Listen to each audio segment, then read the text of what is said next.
Secret Garden is the most beautiful story, isn't it? Just nature and friendship, but as with many stories of old, it's not particularly representative of now, and there's some sticky, tricky bits. So we wanted to take that beauty and the kindness and that joy of friendship and learning about being outside and kind of being friends together, but transplant it to now.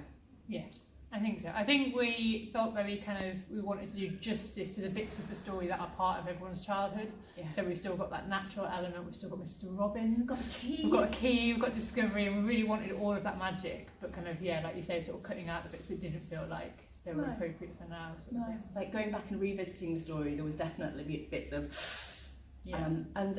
wanting all of the characters to kind of have their time in the sun and to develop. Just beautiful. Yes. So Lennox is 12 years old. She's really fiery, really feisty. She's got like a real bundle of energy that I think we were both really drawn to. We both work a lot with young people, and we quite often see girls that are like that specifically sort of get told to be a bit quieter or settle down. So we were really interested in exploring a character that has that fire and where actually that's channeled in a really positive way by being outside and by making the friends that she makes in the story. Yeah, and being transplanted from city to countryside, and how that feels to have all this green around her, which she struggles a bit with at first. As trainers do not stay white. So Cooper is the person whose home they come into. Yeah. It's her house in the middle of the countryside with her dad, Mr. Craven, and Cooper she's got a head full of books. Yeah. She's like the most intelligent person that you know, and sometimes she can kind of use that against you. Yeah. A little bit. Again, music runs through her, but that's something that due to losing her mum at a young age, she hasn't kind of explored that so much. She's feisty, but in a different way to Lennox. Yeah, she's like sharp, like very witty, isn't she? And like I think she reads people very well. Yeah, I think she's had a lot of time to do that, learn that skill. Yeah, definitely. So Cooper is our character who's growing up with an invisible disability, and that was something that we definitely wanted to represent on stage because it isn't necessarily explored as much as it could be.